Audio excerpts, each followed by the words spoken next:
At a place like Berkshire Hathaway or even the Daily Journal, we've done better than average. And now there's a question, why has that happened? And the answer is pretty simple. We tried to do less.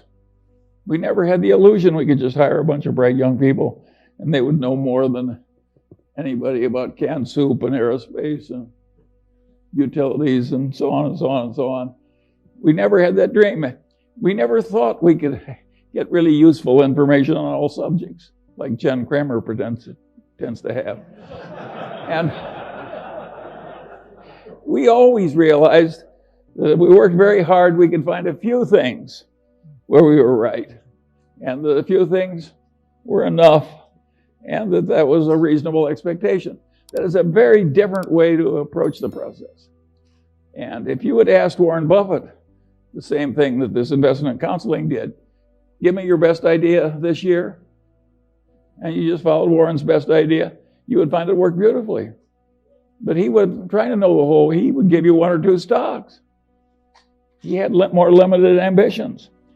I had a grandfather who was very useful to me, my mother's grandfather, and he was a pioneer, and he came out to Iowa with no money but youth and health, and took it away from the Indians.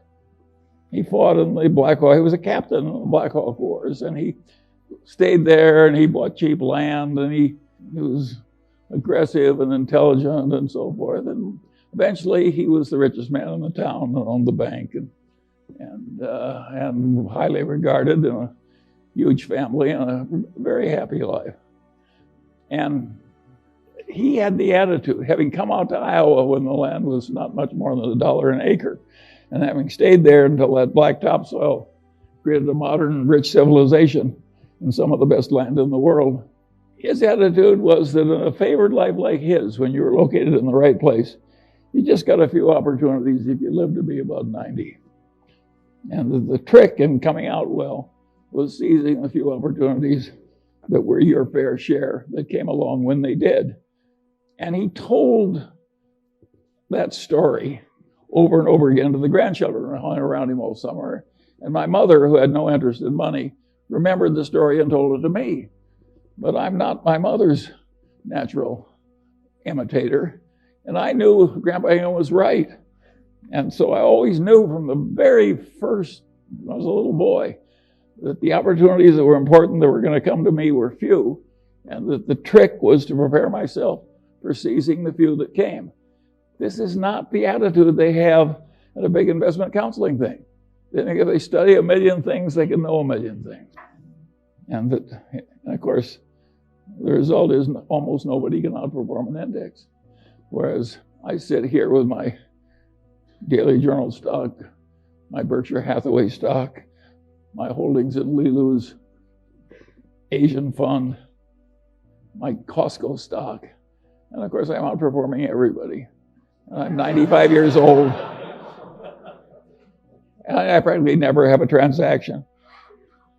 And the answer is I'm right and they're wrong. And that's why it's worked for me and not for them.